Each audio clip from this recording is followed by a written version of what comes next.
Assalamualaikum warahmatullahi wabarakatuh. Waalaikumsalam warahmatullahi wabarakatuh.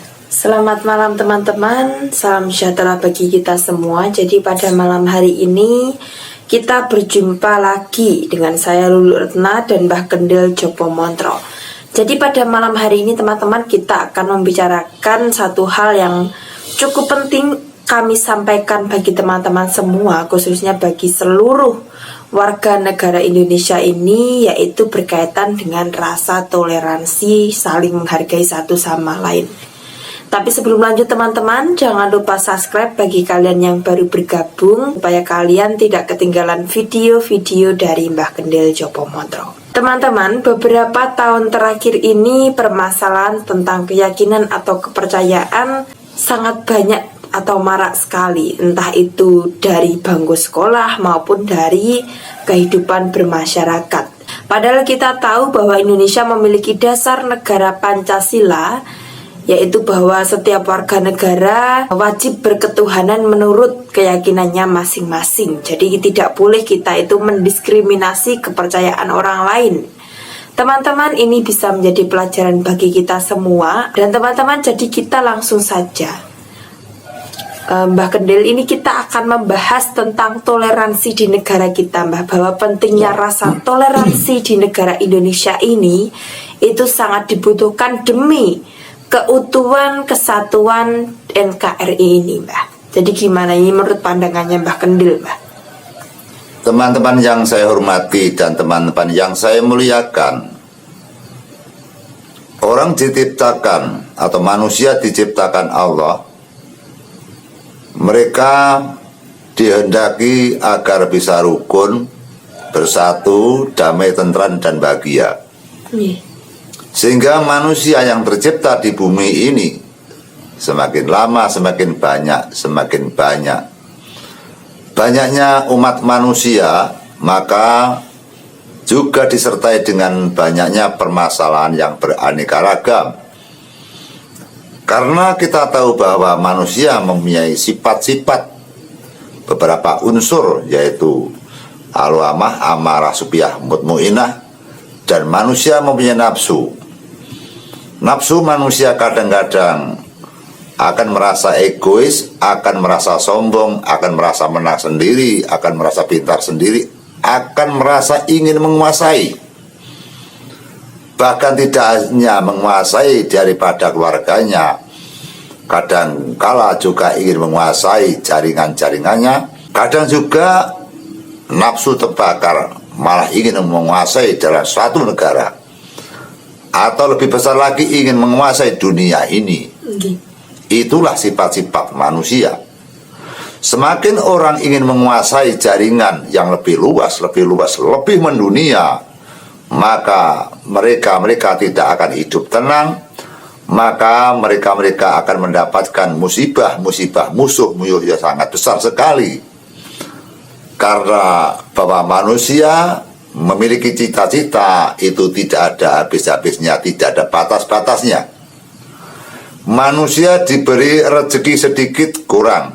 Kemudian Allah memberikan rezeki banyak, masih kurang. Diberi banyak lagi, masih kurang lagi. Diberi banyak lagi, masih kurang lagi. Sehingga manusia itu tidak ada kurang-kurangnya. Manusia tidak ada syukurnya kepada Allah SWT.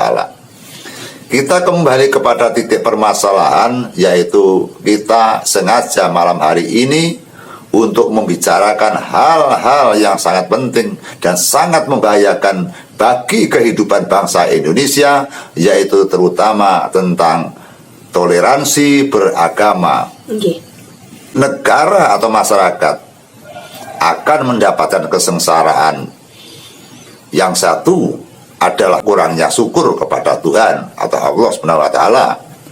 Yang kedua, mereka akan memiliki sebuah cita-cita yang akan mengganggu ketentraman dunia atau yang akan mengganggu ketentraman orang lain. Misalkan ingin kepercayaannya sendiri yang bisa dikembangkan sesuai dengan keyakinan sendiri, tidak memperdulikan dengan keyakinan orang lain. Yang kedua, Mereka merasa keyakinan sendiri, benar sendiri, suci sendiri, menganggap orang lain adalah salah atau menganggap orang lain adalah merupakan hal-hal yang tidak benar.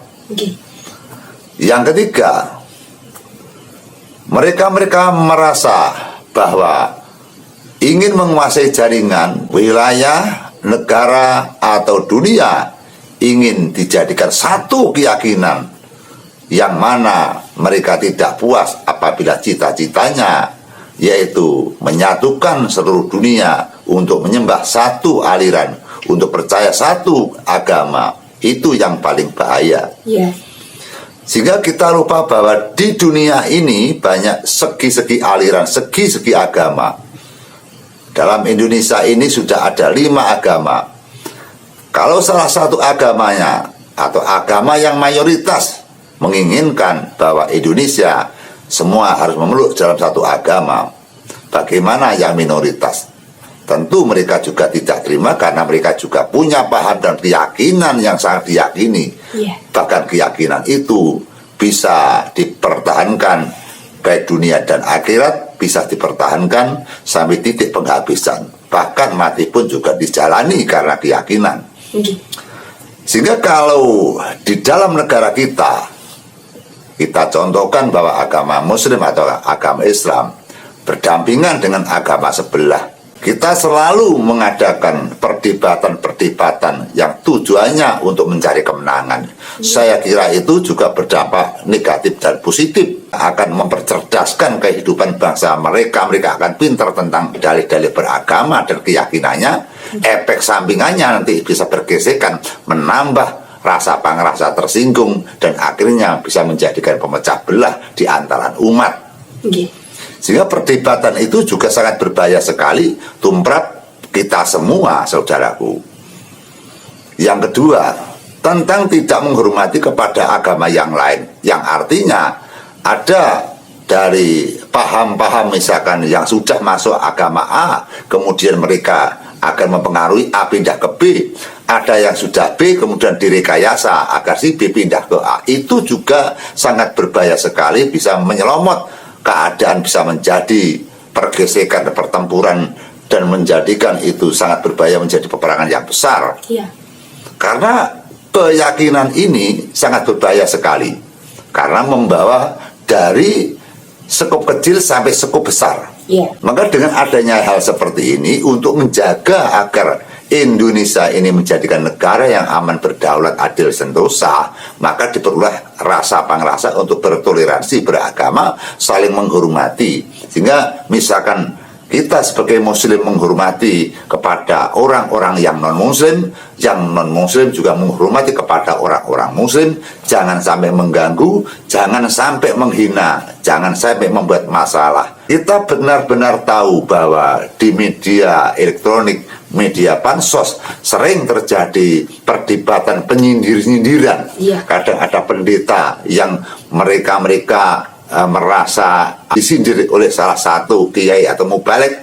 Mubalek juga demikian, atau kiai juga demikian, merasa tersinggung dengan ucapannya para pendeta. Itu hanya dalih karena selisih paham. Ini dari kecil dan kecil bisa menjadikan besar.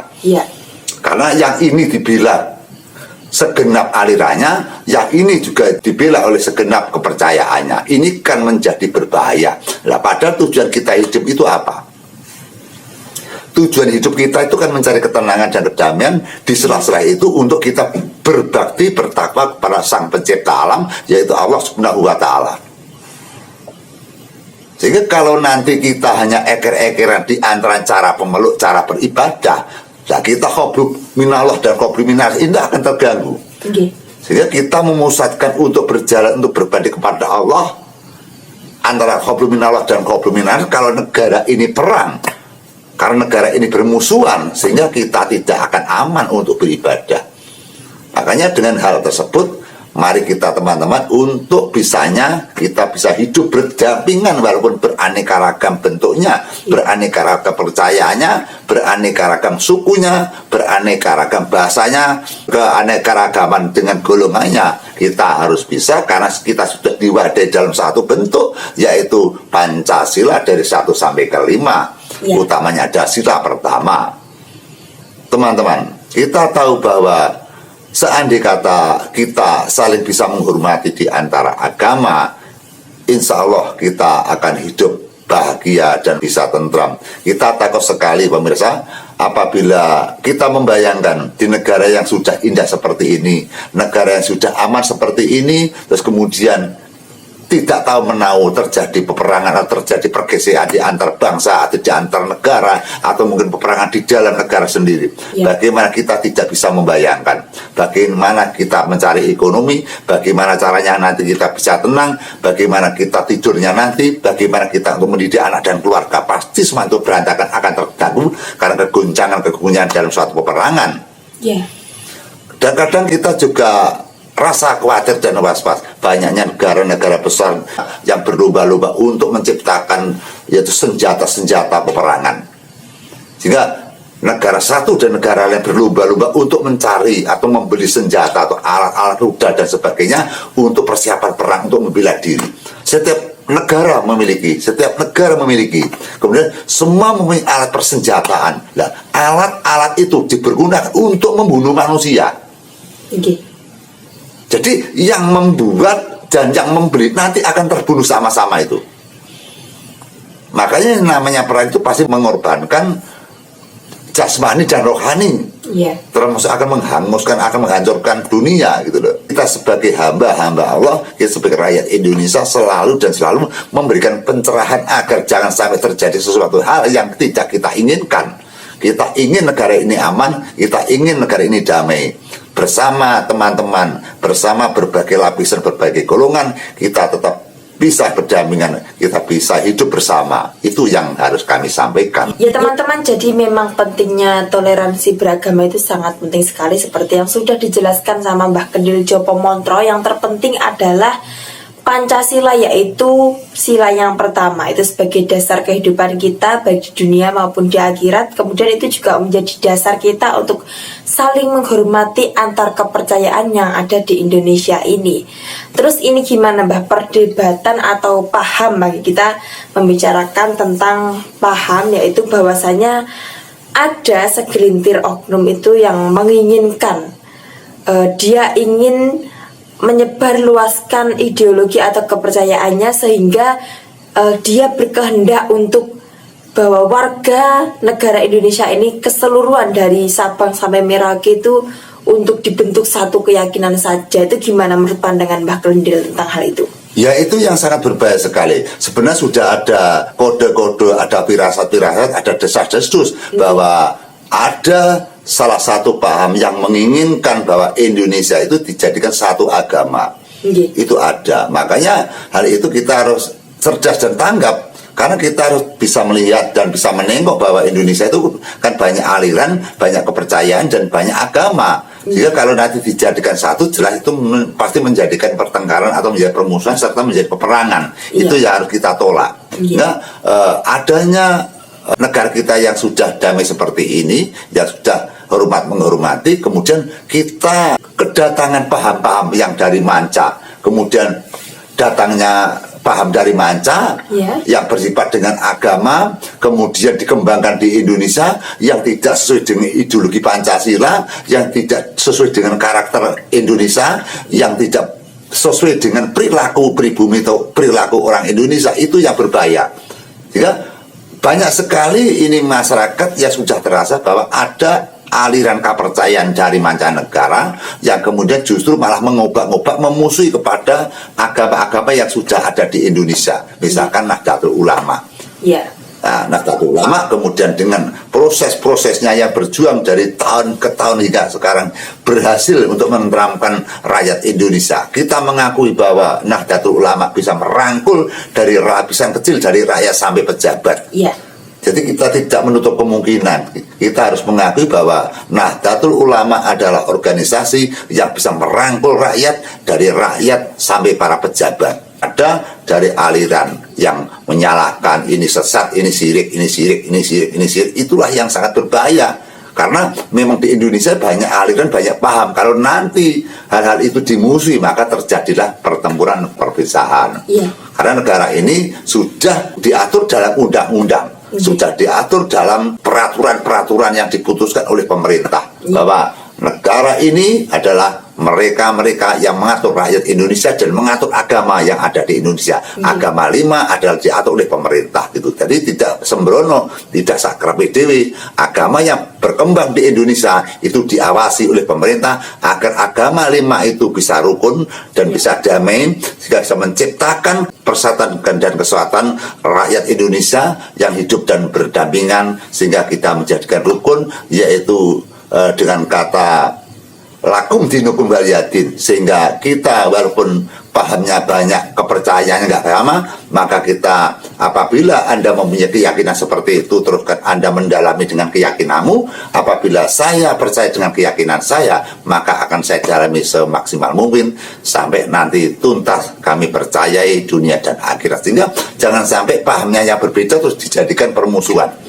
Sehingga jangan sampai didikan aturan Islam radikal yang tidak sesuai dengan ajaran kita, yang tidak sesuai dengan ajaran pribumi, yang tidak sesuai dengan ajaran yang disebarkan dari para wali dan para nabi, kemudian kita akan menerima hal seperti itu, nanti akan mengguncingkan, menggoyangkan suasana di negara ini, Mbak. Nah, itu yang sangat berbahaya sekali. Maka ini sudah teratur baik Indonesia, agama sudah tertata baik, sudah saling menjaga. Apabila misalkan hari peringatan tahun baru, para santri-santri atau para muslim juga ikut menghormati, juga ikut menjaga adanya kelancaran agar umat-umat Nasrani bisa mengadakan yaitu ibadah di gereja. Kemudian yang Islam juga demikian, juga dari kalangan Kristen juga sudah ada yang sudah menghormati kepada umat-umat muslim. Adapun ada salah satu yang membuat kekacauan, itu merupakan hanya orang-orang yang kena pengaruh, orang-orang yang memang bertujuan kejahatan, itu hanya sebagai oknum saja. Yang jelas mayoritas kita hidup berdampingan itu bisa, Mbak, saling hormat dan menghormati. Tapi kita tetap harus kita menjaga. Jangan sampai kita itu dirongrong atau kita dihasut sehingga kita akan diadu domba, akhirnya kita di antar agama menjadi pertengkaran. Itu jangan sampai terjadi. Ya teman-teman, jadi sudah jelas sekali ya bahwa salah satu paham atau keyakinan bahwa Indonesia akan dijadikan satu keyakinan saja itu hampir mustahil teman-teman, karena kita tahu bahwa Indonesia ini sangat beragam, baik dari bahasa, suku, adat istiadat maupun dari agama pun atau kepercayaan itu sudah berbeda antara satu dan yang lainnya. Jadi teman-teman, sebagai warga negara yang baik, sebagai generasi muda Indonesia masa kini, kita harus meningkatkan rasa toleransi kita supaya kita tetap bisa menjaga Indonesia yang utuh, Indonesia yang bersatu, sehingga perjuangan para pahlawan yang telah gugur di medan peperangan pada zaman penjajahan waktu itu, dia bisa tersenyum dengan bangga bahwa generasinya tetap bisa menjaga negara kesatuan Republik Indonesia ini dengan baik. Mbak Kendir, ada tambahan mungkin? Ada tambahan.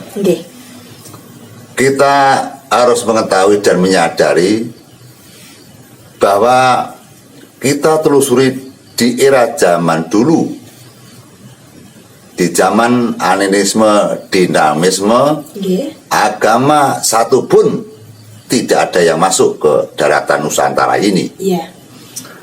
Daratan Nusantara yang adalah orang-orang pribumi, orang-orang primitif yang hidupnya berpindah-pindah dari tempat satu ke tempat yang lain. Namun mereka juga merasakan kedamaian dan ketentraman bahwa di Nusantara ini adalah rempah-rempah yang begitu sangat banyak. Bisa menanam apapun, bisa berbuah, dan tidak ada kendala untuk makan, dan hidupnya bahagia sekali. Karena adanya bumi Nusantara merupakan bumi yang sangat subur sekali, bahwa orang-orang mancanegara semua ingin mengembara di Indonesia dan ingin sekali untuk meraih hasil-hasil bumi di Indonesia, termasuk rempah-rempah atau tanaman yang ada di Indonesia. Karena di mancanegara semua sama heran sekali karena kesuburan tanah yang ada di bumi Nusantara. Para pribumi yang hidup dengan senang, pribumi yang hidup dengan bahagia, justru malah mancanegara yang ingin ikut ngenger di daerah pribumi. Kemudian ada pedagang yang masuk di Indonesia, baik Cina, Arab, India, sampai ke negara Eropa dan Afrika yang semua menginginkan untuk bisa kerjasama di pribumi, untuk ingin sekali bergabung menikmati hasil pribumi. Kemudian kita singkat, ada bangsa-bangsa Gujarat atau bangsa-bangsa yang ingin mengembangkan, kemudian datang agama yaitu yang kita sebut agama Hindu, mereka mengembangkan di Indonesia, juga diterima oleh orang-orang pribumi, diterima para nenek moyang kita, diterima oleh para leluhur kita. Setelah Hindu datang, dia berhasil mengembangkan agama, kemudian didengar dengan agama yang lain, kemudian agama yang lain juga ikut sekali mengembangkan di pribumi di Nusantara. Akhirnya agama Buddha datang, juga mengembangkan agama Buddha. Agama Buddha juga berkembang baik di pribumi, didengar oleh mancanegara. Kemudian datang lagi agama Kristen datang ke Indonesia untuk mengembangkan sayap-sayapnya, juga diterima oleh kakek nenek kita atau para nenek moyang kita dengan baik. Akhirnya Kristen berkembang di Indonesia, kemudian didengar lagi oleh bangsa Arab, kemudian dari lembah Arab Saudi datang ke Indonesia untuk berdagang dan bergujarat sambil mengembangkan agama, menyebarkan agama Nabi lewat para wali-wali yang kita akui bahwa dari Wali Songo dan sebagainya, atau masih banyak sekali para wali-wali yang bekerja, para wali-wali yang sengaja menyebarkan agama yang tidak tertera di dalam sejarah. Sehingga di samping Wali Songo, sebenarnya masih banyak sekali wali-wali Allah yang datang ke Indonesia yang tidak tertera di dalam tulisan. Banyak sekali. Seperti hanya kita sering kunjung ke makamnya wali di Stonogedong, yaitu dengan sebutan Mbah Wasil atau Wasil Al-Samsudin, yang mereka juga mengembangkan sayapnya Islam di wilayah Kediri dan sekitarnya. Dan itu masih banyak seperti halnya beliau yang mengembangkan sayap Islam. Kemudian kita tahu bahwa dari agama 1, 2, 3, 4, 5 masuk ke Indonesia, sehingga wadah bumi ini, tempat Nusantara ini didatangi oleh siapapun tetap diterima. Nah, kemudian kalau nanti para tamu-tamunya geger dengan sendirinya, apakah tidak kasihan kepada yang memberikan tempat ini atau bumi ini? Maka ini jarang-jarang disadari bahwa kita mengakui bahwa sebelum agama masuk pribumi sudah ada manusia, sudah ada orang. Bagi orang pengembang agama itu sebagai tamu saja yang ada di Indonesia. Lah tamu itu kadang-kadang justru kurang ajar. Sehingga kalau kita sebagai anak pribumi, kemudian kita menerima agama yang cocok dengan perilaku orang Jawa, perilaku orang Nusantara, kita percayai, kita yakini 100%. Kemudian kalau kita sudah yakin 100%, jangan sampai kita ini akan mengobok-ngobok dengan aliran-aliran yang datang di Indonesia. Mari yang datang di Indonesia ini kita akui ada 5 agama yang mestinya harus saling menghormati dengan agama-agama yang lain. Jangan sampai bertengkar, jangan sampai merasa pintar sendiri, jangan sampai merasa itu kuasa sendiri. Sehingga kalau kita sebagai seorang muslim, sehingga kita sewajarnya untuk menghormati agama-agama yang lain, tapi sebaliknya jangan sampai dari agama yang lain ngubah-ngubah, ganggu kepada agama kita, ganggu kepada umat-umat kita. Karena apa? Karena di dalam Indonesia ini merupakan agama sudah diresmikan, diayomi oleh negara. Barang siapa yang mengganggu salah satu agama, maka mereka akan mendapatkan sanksi hukum, kemudian dia akan diadili. Itu yang perlu ditindaskan. Apa gunanya kita bertengkar? Apa gunanya kita bermusuhan? Mari saudaraku, di dalam wawancara ini semoga kita akan memahami tentang kebersatuan di antara manusia yang ada di bumi pertiwi ini. Kita bersatu, kita rukun untuk menciptakan agar negara ini bisa tentram, bersatu, adil, makmur, dan sentosa. Amin. Ya teman-teman, semoga video ini bisa kembali membangkitkan semangat kita untuk terus menjaga rasa toleransi di negara Indonesia ini. Dan bagi kalian yang baru bergabung teman-teman, jangan lupa subscribe, karena masih banyak lagi video-video menarik dari Mbah Gendel Jopo Montro yang intinya menjadi hiburan bagi kita semua dan insya Allah bermanfaat. Jadi teman-teman, mungkin cukup sekian apa yang kami bicarakan pada malam hari ini. Semoga video pada kali ini bermanfaat teman-teman. Wassalamualaikum warahmatullahi wabarakatuh. Waalaikumsalam warahmatullahi wabarakatuh. Sugeng rayi kang winakih. Amin.